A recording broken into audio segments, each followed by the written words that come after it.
ചന്ദ്ര ശ്രുതിയോട് പറയുന്നുണ്ട്. അല്ല മോളെ, അച്ഛൻ ഇപ്പോഴും ജയിലിൽ തന്നെയാണോ? അതെ അമ്മേ, ഇതുവരേക്കും ഒരു വിവരവും ഇല്ല.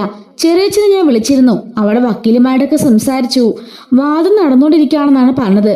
അച്ഛന്റെ ഭാഗത്ത് തെറ്റില്ലെന്നുള്ള തെളിവുകൾ കാണിച്ചാൽ മാത്രമേ അച്ഛനെ പുറത്തെടുക്കുള്ളൂ എന്ന് പറയുന്നുണ്ട്. ഈ ചെറിയച്ഛൻ എങ്ങനെ മോളെ, നല്ല കാശുകാരനാണോ? പിന്നെ വലിയ കാശുകാരനാ, ഇഷ്ടം പോലെ സ്വത്തുക്കളുണ്ട്, കോടിക്കണക്കിന് സ്വത്തുക്കളാ ഉള്ളത്. അല്ല, ഈ ചെറിയച്ഛൻ്റെ കുടുംബമൊക്കെയോ? അവരെല്ലാം ഉണ്ട്, അവർക്കൊന്നും കുഴപ്പമൊന്നുമില്ല. എല്ലാവരും മലേഷ്യ തന്നെ സെറ്റിലാണല്ലോ. വല്ലപ്പോഴും ചെറിയച്ഛനോട് വരുമ്പോൾ എല്ലാ ഹോട്ടലിലൊക്കെ തങ്ങാറാണ് പതിവ് എന്നൊക്കെ അവൾ പറയുന്നുണ്ട്. ചന്ദ്ര ചോദിക്കാണ്, അല്ല മോളെ, ഞാനൊരു കാര്യം ചോദിക്കട്ടെ. നമ്മളെ ശ്രുതിക്ക് ഇപ്പോൾ ഒരു ജോലി അത്യാവശ്യമാണല്ലോ. ഒരു ബിസിനസ്സിനാണെങ്കിൽ പോലും കാശ് വേണം. ഒരു 10 ലക്ഷം രൂപ ഈ ചെറിയച്ഛനോട് മോക്കൊന്ന് മേടിച്ചൂടെ? അയ്യോ അമ്മേ, ചെറിയച്ഛനോട് ഞാൻ എങ്ങനെ കാശ് ചോദിക്കാനാ? അതിനെന്താ മോളെ, മോളുടെ അച്ഛൻ എന്നാലും പുറത്തിറങ്ങുമല്ലോ, അപ്പ ആ കാശ് തിരികെ കൊടുത്താൽ മതിയല്ലോ. മോളല്ലേ പറഞ്ഞത് ചെറിയച്ഛൻ കോടീശ്വരനാണ്. അങ്ങനെ കോടീശ്വരനായ ഒരാൾക്ക് ഈ കാശൊക്കെ വെറും ഒരു ചെരുപ്പിന്റെ വിലയെ കാണുള്ളൂ. അതുകൊണ്ട് മോളൊന്ന് ചോദിച്ചു നോക്ക് എന്ന് പറയുന്നുണ്ട്. അല്ലമ്മേ, ഈ അവസ്ഥയിൽ ഞാൻ എങ്ങനെ ചോദിക്കാനാ? മോളെ, മോളുടെ അച്ഛനല്ലേ അവസ്ഥയുള്ളൂ. മോളുടെ ചെറിയച്ഛന് എന്താ അവസ്ഥയുള്ളത്? ചെറിയച്ഛൻ കോടീശ്വരനാണെന്ന് മോള് തന്നെയല്ലേ ഇപ്പൊ പറഞ്ഞത്. പിന്നെ കാശ് ചോദിച്ചാ എന്താ പ്രശ്നം? അല്ല, ചെറിയമ്മയൊക്കെ അറിഞ്ഞത് പ്രശ്നമാവില്ലേ? മോളെ, 10 ലക്ഷം രൂപ എന്ന് പറഞ്ഞത് അദ്ദേഹത്തിന് ഒരു തുക പോലുമല്ല, കോടിക്കണക്കിനുണ്ടെന്ന് മോള് പറഞ്ഞില്ലായിരുന്നോ? അപ്പൊ പിന്നെ ചെറിയമ്മ ഒരു 10 ലക്ഷം രൂപ മോക്ക് തന്നൂടെ എന്ന് ചോദിക്കുന്നുണ്ട്. ഞാനൊന്ന് ചെറിയച്ഛനോട് ചോദിച്ചു നോക്കട്ടെ അമ്മയെന്ന് പറയാണ്. ചോദിച്ചാ പോരാ, എങ്ങനെയെങ്കിലും മേടിച്ചെടുക്കണം. മോടച്ഛൻ പുറത്തിറങ്ങുമ്പോ മോള് കൊടുത്താൽ മതി എന്ന് ചന്ദ്ര പറയാണ്.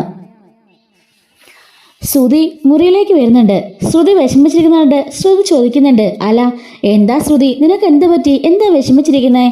അത് പിന്നെ ശ്രുതി, അമ്മ ചോദിക്കാണ്, 10 ലക്ഷം രൂപ കൊടുക്കാൻ. എൻ്റെ അച്ഛൻ ജയിലിലല്ലേ, ഞാൻ എവിടെ നിന്നെടുത്തിട്ട് കൊടുക്കാനാ? അമ്മ പറയാ, ഇളയച്ചോണ്ട് മേടിച്ചു കൊടുക്കാനായിട്ട്. ഇളയച്ചോണ്ട് മേടിക്കാനോ? അമ്മയ്ക്ക് ഇപ്പം തന്നെ കാശ്? അത് ശ്രുതിയുടെ ജോലിയുമായി ബന്ധപ്പെട്ട് അമ്മയ്ക്ക് കാശ് കൊടുക്കാനായിരിക്കും.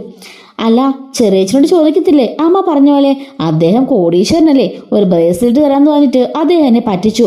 ഈ പൈസയെങ്കിലും ഒന്ന് തരാൻ പറ. 10 ലക്ഷം രൂപയൊക്കെ അയാൾക്ക് മുട്ടാൻ വിളിക്കുന്ന പൈസയല്ലേ ഉള്ളൂ. തന്നാ പിന്നെ നിന്റെ അച്ഛൻ വരുമ്പോൾ അത് തിരിച്ചു കൊടുക്കത്തില്ലേ എന്ന് ചോദിക്കുന്നുണ്ട്. ശ്രുതി എന്തായി പറയുന്നേ? ഞാൻ എങ്ങനെ പോയി ചെറിയച്ഛനോട് കാശ് ചോദിക്കും? ചെറിയമ്മയൊക്കെ അറിഞ്ഞാൽ പിന്നെ എന്തെങ്കിലും പറയുമോന്ന് എനിക്ക് പേടിയാ. അത് മാത്രമല്ല, ഞാൻ പോയി ചെറിയച്ഛനോടൊക്കെ കാശ് ചോദിച്ചാൽ അത് ശ്രുതിക്ക് നാണക്കേടല്ലേ? ശ്രുതി, എനിക്ക് നാണക്കേടാന്നും പറഞ്ഞ് നീ അവസരമൊന്നും കളയണ്ട. എനിക്ക് ഒരു നാണക്കേടുമില്ല. അതുകൊണ്ടേ പോയി എങ്ങനെയും കാശ് മേടിക്കാൻ നോക്ക് എന്ന് ശ്രുതി പറയുന്നുണ്ട്. ഇയാളെ കൊണ്ട് തോറ്റു, എന്ത് പറഞ്ഞാലും ഒരു തുള്ളി പോലും തലേ കയറില്ല എന്നും പറഞ്ഞ് അവൾ ഇങ്ങനെ പറഞ്ഞുകൊണ്ട് നിൽക്കുന്നുണ്ട്. അങ്ങനെ ഒരു അവളൊരു ഫേഷ്യൽ ചെയ്യാൻ വേണ്ടിയിട്ട് ഒരാൾ വീട്ടിലേക്ക് വിളിക്കുന്നുണ്ട് കേട്ടോ. അങ്ങനെ ആ വീട്ടിലേക്ക് അവൾ ചെല്ലുന്നുണ്ട്. അങ്ങനെ അവിടെ ഇരുന്നുകൊണ്ട് അവൾ ആ പെണ്ണിന് ഫേഷ്യലൊക്കെ ചെയ്തുകൊണ്ടിരിക്കുകയായിരിക്കും കേട്ടോ. അങ്ങനെ പെഡിക്യൂറും മാനിക്യൂറും ഒക്കെ ചെയ്യണമെന്നൊക്കെ അവർ പറയുന്നുണ്ട്. ഈ സമയത്താണ് അവരുടെ കഴുത്തിൽ നിന്നും മാല ഒരു മാറ്റി വെക്കാൻ അവർ പറയുന്നുണ്ട്. അത് നോക്കുമ്പോഴേക്കും ഏകദേശം ഒരു 10-12 പവനോളം വരും കേട്ടോ സ്വർണം. അവൾ ഓർക്കാണ്, ഇപ്പോഴത്തെ കാലത്തെ കണക്ക് വെച്ച് നോക്കുകയാണെങ്കിൽ ഈ സ്വർണത്തിന് എങ്ങനെ പോയാലും ഒരു 10 ലക്ഷം രൂപ വില വരുമല്ലോ. ഈ സ്വർണം കൊണ്ട് പോവാണെങ്കിൽ എന്നെ തൽക്കാലം എനിക്കൊന്ന് പിടിച്ചു നിൽക്കാന്ന് ആലോചിക്കുന്നുണ്ട്. പക്ഷേങ്കിൽ ഇവിടെ ഞാൻ മാത്രമേ വന്നു പോയുള്ളൂ. അതുകൊണ്ട് എന്തായാലും സംശയം എന്നിലേക്ക് തന്നെ വരും, അതുണ്ടാവാൻ പാടില്ല എന്ന് അവൾ മനസ്സിൽ കരുതുന്നുണ്ട്. അങ്ങനെ അവളെ ഫേഷ്യൽ ചെയ്യാൻ അവിടെ ഇരുത്തിയിട്ട് അവൾ പതിയെ അതിൻ്റെ ഫോട്ടോ ആരും കാണാതെ എടുക്കുന്നുണ്ട് കേട്ടോ. അതിനുശേഷം മേഡം, മാനിക്യൂറും പെഡിക്യൂറും ഒക്കെ നാളെ ചെയ്താൽ മതിയോ? അയ്യോ പറ്റില്ല, ഇന്ന് തന്നെ വേണം. അത് മേഡം, നാളെ കഴിഞ്ഞല്ലേ മേഡത്തിന് ഫംഗ്ഷൻ ഉണ്ടെന്ന് പറഞ്ഞത്. അപ്പം നാളെ വന്ന് മുഖത്തിന് കുറച്ചുകൂടി ഒന്ന് ഗ്ലേസിങ് കിട്ടാൻ വേണ്ടി കുറച്ചുകൂടി ഞാനൊന്ന് ചെയ്തു തരാം. ആ സമയത്ത് ഇതൊക്കെ ചെയ്തു തരാം.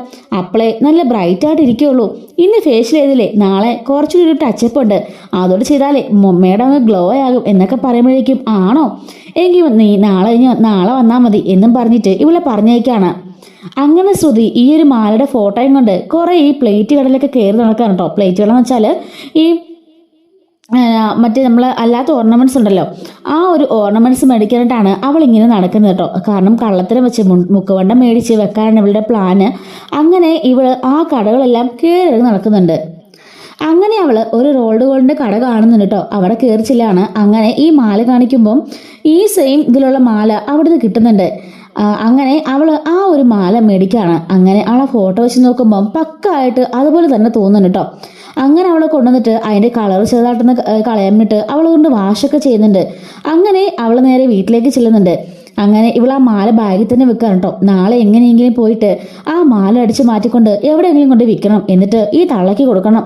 അങ്ങനെ കുറച്ചു കാലമെങ്കിലും എനിക്ക് പിടിച്ചിരിക്കാലോ എന്നിവൾ ഓർക്കാണ്. അങ്ങനെ നാളെ പിറ്റേ ദിവസമായപ്പം അവൾ നേരെ ആ ഒരു സ്ത്രീയുടെ വീട്ടിലേക്ക് പോകുന്നുണ്ട്. അവിടെ ചെന്നതിന് ശേഷം ഫൈനൽ ടച്ച് എന്നൊക്കെ പറഞ്ഞ് മുഖത്ത് എന്തൊക്കെ കുറച്ച് വാരി തേക്കുന്നുണ്ട്. അങ്ങനെ കണ്ണിൽ കുക്കുമ്പറൊക്കെ വെച്ചിട്ട് അവിടെ കിടക്കാൻ പറയാണ്. മേഡം ഈ മാല ഒന്ന് റിമൂവ് ചെയ്യാന്ന് പറഞ്ഞിട്ട് മാല റിമൂവ് ചെയ്തിട്ട് കഴുത്തിലേക്ക് തേച്ച് കൊടുക്കുന്നുണ്ട് കേട്ടോ. അങ്ങനെ ഇവൾ അവർ കാണാതെ അവരുടെ ബാഗിലെ ആ മാല എടുത്ത് അവിടെ വെച്ചതിന് ശേഷം മറ്റേ മാല എടുത്ത്, അതായത് ഒറിജിനൽ ഗോൾഡ് എടുത്ത് അവളുടെ ബാഗിലും വെക്കുന്നുണ്ട്. ശേഷം അവള് പെഡിക്യൂർ മാനിക്യൂർ എല്ലാം ചെയ്തു കൊടുക്കുകയാണ്. ലാസ്റ്റ് അവർ അത് ക്യാഷ് മേടിച്ചിട്ട് അവരവിടെ നിന്ന് പോകുന്നുണ്ട്. അങ്ങനെ ലാസ്റ്റ് ഇവർ ഈ മാല എടുത്ത് അവരുടെ കഴുത്തിലിടുന്നുണ്ട് കേട്ടോ. കണ്ടാൽ ഒരേപോലെ തന്നെ തോന്നിക്കുന്നുണ്ട്, അവർക്കൊരു സംശയം തോന്നിയിരുന്നുമില്ല. അങ്ങനെ ഇവളെ പോവാണ്. അങ്ങനെ പോയതിനു ശേഷം ഈ മാല കൊണ്ടുപോയി ഇവിടങ്ങ് വിറ്റാൽ ശരിയാവില്ലെന്നും പറഞ്ഞിട്ട് അവളെ ദൂരെയുള്ളൊരു കടയെ കൊണ്ടുപോയി മറിച്ച് വെക്കുന്നുണ്ട്. ബില്ല് വേണ്ടെന്ന് പറയുന്നതുകൊണ്ട് തന്നെ അവര് അതിൽ ആശ്വാസം കണ്ടെത്തിയിട്ട് അവര് ബില്ലില്ലാതെ ആ സ്വർണത്തിന് തുകയും കൊടുക്കുന്നുണ്ട്. കൃത്യം 10 ലക്ഷം രൂപ അവൾക്ക് ആ സ്വർണത്തിന് ലഭിക്കുന്നുണ്ട് കേട്ടോ. ബില്ലില്ലാത്തതുകൊണ്ട് തന്നെ അവരും അത് ഒന്ന് ഇതാക്കി തെളിവാക്കിയൊന്നും വെക്കാതെ തന്നെ ബില്ലില്ലാതെ തന്നെ കൊടുക്കുന്നുണ്ട് കേട്ടോ. അങ്ങനെ ഇവളെ ഈ ക്യാഷും കൊണ്ട് നേരെ ചന്ദ്രോത്തത്തിലേക്ക് വരുന്നുണ്ട്. അപ്പോഴേക്കും അമ്മ ചോദിക്കുകയാണ്, ആഹാ മോളൊന്നും എന്താ വൈകിയേ? അത് പിന്നെ ഒരു കസ്റ്റമറിന് വീട്ടിൽ പോയി ചെയ്തു കൊടുക്കണമായിരുന്നു, അതുകൊണ്ട് പോയതാമേ. ആണോ? പിന്നെ അമ്മയ്ക്കൊരു സന്തോഷ വാർത്തയുണ്ട്, ശ്രുതിയും കൂടെ വരട്ടെ. അപ്പോഴേക്കും ശ്രുതി കയറി വരുന്നുണ്ട്. എന്താ ശ്രുതി കാര്യം? അതെ, അമ്മ എന്നോട് ചോദിച്ചില്ലേ ശ്രുതിയേട്ടന് ജോലിക്ക് പോകാനുള്ള 10 ലക്ഷം രൂപ? അത് ഞാൻ ചെറിയച്ചനോട് ചോദിച്ചപ്പോൾ ചെറിയച്ചൻ അപ്പം തന്നെ എടുത്തു തന്നു. എന്നിട്ട് പറയാം അച്ഛനെ വാങ്ങിച്ചോളാന്ന്. എന്തായാലും ദാ ശ്രുതിയേട്ടാ ആ 10 ലക്ഷം രൂപ എന്ന് പറഞ്ഞ് ശ്രുതിയുടെ കയ്യിലേക്ക് കൊടുക്കുന്നുണ്ട്. ചന്ദ്ര വിടുന്ന് അത് ചാടി മേടിക്കുന്നുണ്ട്. അത് ഇവന്റെ കയ്യിലേക്ക് കൊടുക്കണ്ട, എൻ്റെ കയ്യിൽ തന്നാ മതി. നീയെ ആ ജോലിക്കുള്ളെല്ലാം ശരിയാക്ക്, അപ്പോഴേക്ക് ഞാൻ ക്യാഷ് തരാം, അല്ലെങ്കിൽ ഇവൻ ഇതും കൊണ്ട് നശിപ്പിക്കും എന്ന് പറയുന്നുണ്ട്. ശ്രുതി പറയാണ്, അതെ ശ്രുതി, അമ്മ പറഞ്ഞതിന് ശരി. ശ്രുതിയുടെ ഇരുന്നാലേ അത് പോക്കാം, അത് അമ്മയുടെ ഇരിക്കട്ടെ എന്നും പറഞ്ഞ് അവളും അമ്മയ്ക്ക് സപ്പോർട്ട് ചെയ്യുന്നുണ്ട്. അങ്ങനെ ഇവള് ആ ഒരു പ്രശ്നം അവിടെ സോൾവ് ചെയ്യാൻ കേട്ടോ.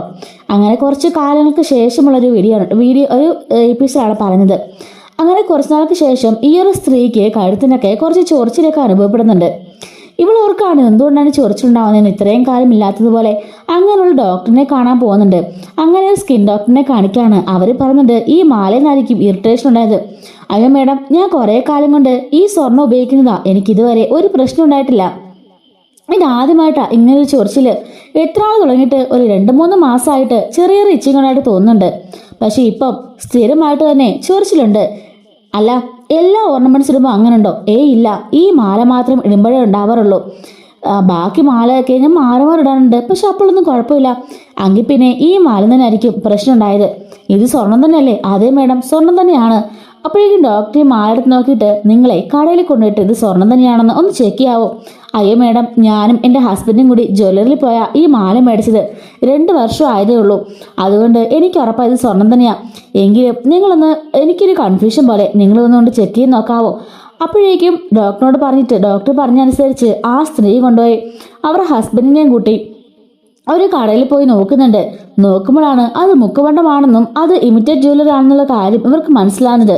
ഇത് കേൾക്കുമ്പോഴേക്കും ഹസ്ബൻഡും വൈഫും ഞെട്ടിപ്പോകുന്നുണ്ട്. ഹസ്ബൻഡ് ചോദിക്കുകയാണ്, ഇതെങ്ങനെ ഈ മാല മാറിയത്? ഞാനൊന്ന് ഒറിജിനൽ തന്നെയല്ലേ മേടിച്ചത്? അതെ, അന്ന് അവരുടെ കമ്പനിയുടെ മുദ്ര ഉണ്ടായിരുന്നു എന്ന് ആ സ്ത്രീ പറയുന്നുണ്ട്. ആ ജ്വല്ലറി കുറെ വർഷങ്ങൾക്കുള്ളതാ, ഒരിക്കലും അവർ പറ്റിക്കില്ല. അവരുടെ മുദ്ര വരെ ആ ജ്വല്ലറിൽ പതിഞ്ഞിട്ടുണ്ടായിരുന്നു. അതുകൊണ്ട് ഒരിക്കലും അത് ഇമിറ്റേറ്റ് ജ്വല്ലറി ഒന്നും അല്ല. അങ്ങനെ ആ സ്ത്രീ പറയുമ്പോൾ ഭർത്താവ് പറയുന്നുണ്ട്, അങ്ങനാണെങ്കിൽ നിന്റെ കൈ വെച്ചിട്ട് മാറി ധരിക്കും. നിങ്ങൾ എന്തായി പറഞ്ഞേ? ഞാൻ എങ്ങനെ മാറാനാ? നീ മാറിയെന്നല്ല, മറ്റാരെങ്കിലും ഇത് അടിച്ചു മാറ്റിയിട്ട് അതിന് പകരം വെച്ചതാണെങ്കിലോ? അങ്ങനത്തെ സംഭവങ്ങളൊക്കെ ഉണ്ടാവാറുണ്ടല്ലോ. നിങ്ങൾ പറഞ്ഞത് ശരിയാ, അങ്ങനെ ഉണ്ടാവാനേ ചാൻസ് ഉള്ളൂ. അല്ലാതെ എൻ്റെ കഴുത്തിൽ നിന്ന് നിങ്ങൾക്കറിയാലോ, ഞാൻ മാലയിലെ സൂക്ഷിക്കുന്നത് നമ്മുടെ ലോക്കറിൽ നിന്നാ. ഇന്നവരെ അവിടെ നിന്ന് ഒരു സാധനവും പോയിട്ടില്ല. അങ്ങനെ പോണെങ്കിൽ എല്ലാം പോണമായിരുന്നു. ഇത് മാത്രമായിട്ട് അങ്ങനെ മാറുമോ? അപ്പൊ ഇതാരോ മനഃപൂർവ്വം ചെയ്ത പണിയാ. 10 പവൻ ഉണ്ടായിരുന്നത് എന്തായാലും എടുത്ത കള്ളിയോ കള്ളനോ അവര് മിടുക്കരാ. കാരണം പക്കായിട്ട് അതുപോലെ സ്വർണം കൊണ്ട് വെച്ചിരിക്കല്ലേ. ഇത് കണ്ടാലോ നമുക്ക് എന്തെങ്കിലും മിസ്റ്റേക്ക് തോന്നുമോ? നോക്കി, പക്കായിട്ട് ആ സ്വർണം പോലെ തന്നെ. അപ്പോഴേക്കും നമ്മുടെ ആ ഹസ്ബൻഡ് ചോദിക്കുകയാണ്, അല്ല എത്ര കാലമായി എനിക്ക് ചൊറിച്ചിൽ തുടങ്ങിയിട്ട്? ഏകദേശം 3 മാസം തുടങ്ങിയിട്ട്. അന്ന് മുതൽ എനിക്ക് ഇതിടുമ്പോഴെല്ലാം ചൊറിച്ചില്ല. പിന്നെ ചൊറിച്ചിൽ കൂടുമ്പം ഞാനത് ഊരി വെച്ചിട്ട് വല്ല ഓയിൽമെന്റൊക്കെ തേച്ച് അഡ്ജസ്റ്റ് ചെയ്യായിരുന്നു. വേറെ മാലിടുമ്പം അങ്ങനെ കുഴപ്പമൊന്നുമില്ല, ഈ മാലയ്ക്ക് മാത്രമേ ഉള്ളൂ കുഴപ്പം എന്ന് പറയുന്നുണ്ട്. എന്നാലേ നമുക്ക് CCTV ഒന്ന് നോക്കിയാലോ? ഈ 3 മാസത്തോടൊക്കെ ഇവിടെ ആരൊക്കെ വന്നിട്ടുണ്ടെന്ന് ചെക്ക് ചെയ്ത് നോക്കാം. നിങ്ങൾ എന്താ പറഞ്ഞേ? കഴിഞ്ഞ മാസം നമ്മുടെ കൊച്ചുമോന്റെ ഫംഗ്ഷൻ വന്നതല്ലേ, ബർത്ത്ഡേ ഫംഗ്ഷൻ. അതിന് എത്രയോ ആളുകൾ വന്നാ ഞാൻ എങ്ങനെ തപ്പി കണ്ടുപിടിക്കാനാ എന്ന് ചോദിക്കുന്നുണ്ട്. അതും ശരിയാ, പക്ഷേ എന്തായാലും ഇത് എവിടുന്നാ പോയെന്ന് നമുക്ക് കണ്ടുപിടിക്കണം എന്ന് പറയുന്നുണ്ട് കേട്ടോ. അങ്ങനെ ഇവര് 3 മാസത്തിനുള്ളിലുള്ള എല്ലാ CCTV നോക്കുന്നുണ്ട്. പക്ഷേ ഇവർക്ക് ഒരു ക്ലൂസും കിട്ടുന്നില്ല കേട്ടോ.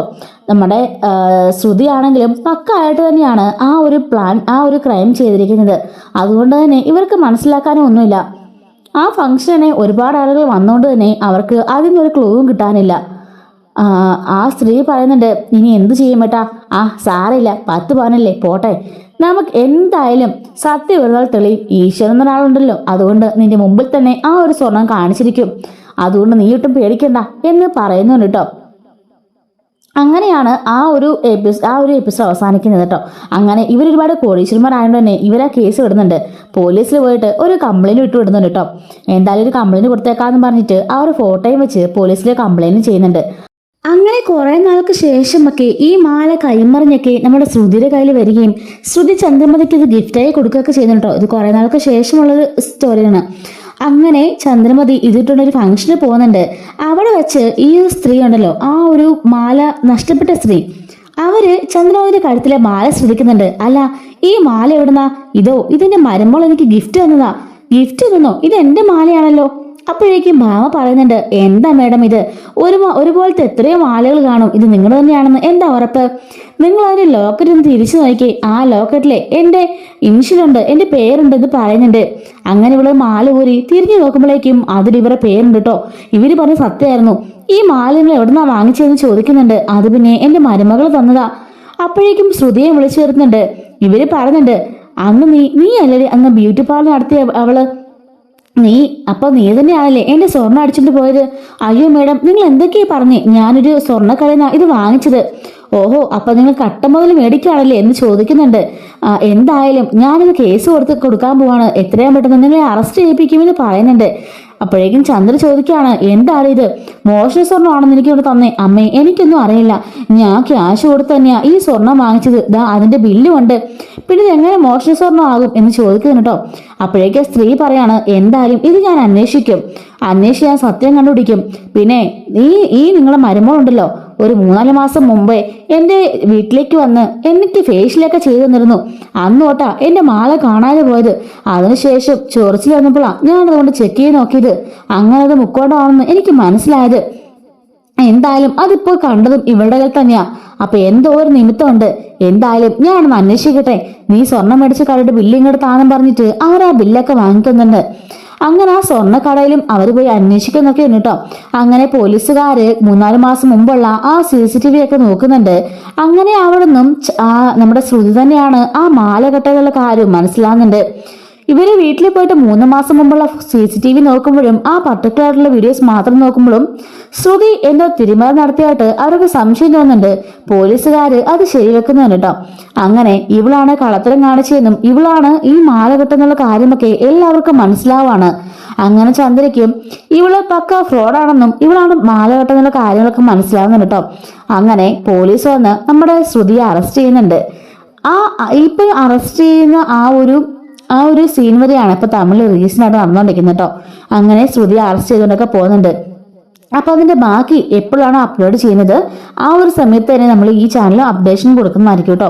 മിസ്സാതിരിക്കാനായിട്ട് ചാനൽ ഒന്ന് സബ്സ്ക്രൈബ് ചെയ്ത് സപ്പോർട്ട് ചെയ്യണേ. Thanks for watching.